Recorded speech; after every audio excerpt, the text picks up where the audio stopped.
What are the odds of actually doing a perfect March Madness bracket? According to NCAA, there is about a 1 in 9.2 quintillion chance of guessing the perfect bracket. The odds are slightly better if you're familiar with college basketball. It's about 1 in 122, 20.2 billion. So it's pretty unlikely you're going to guess that perfect game. Do you know how long the longest bracket has ever stayed perfect? It's officially has stayed. There's been a winning streak of 49 games, I believe it is, guessed by an Ohio man. So you see, the deal is guessing these brackets are fun. It's fun to predict what teams will come on top, what teams will lose. I'm not hugely into basketball, but it's an entertaining challenge. You take all the information you know about those teams, all of how they performed in the past, and you try and predict the future.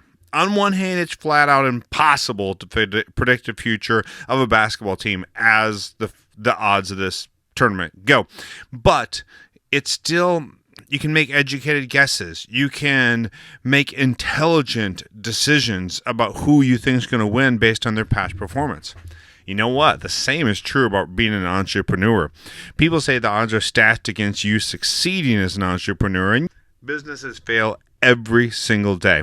But the reality is, every time you make a step forward, you learn. Every decision you make, everything that looks like a gamble as an entrepreneur, you're simply taking past experiences, past performances, and you're putting them on a new experience. You're putting them on a new opportunity, and you gamble. And you know what? The cool thing is, in college basketball, you might gamble and win a game or two here or there. But in business, if you step out, if you start a business, if you take a gamble, the return could be hundreds of thousands of dollars back in your pocket. I mean, it is incredible the return you get on launching a successful business. And to be honest, you can do better if you have a good coach with you. I coach people how to launch 100K screen repair businesses. So if you're interested in learning more, please shoot me a message. I'd love to help you out. Anyhow, I hope you're entertained a little bit by this iPhone 13 Pro Max screen repair.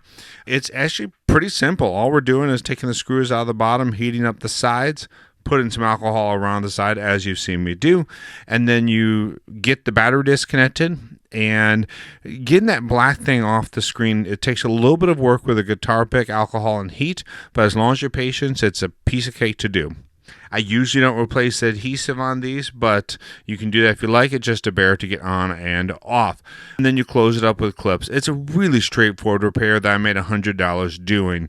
And if you want to get started with repair, have any questions, or want to hop on a call, feel free to shoot me a message. I'd love to help you out. Have a good one. Bye.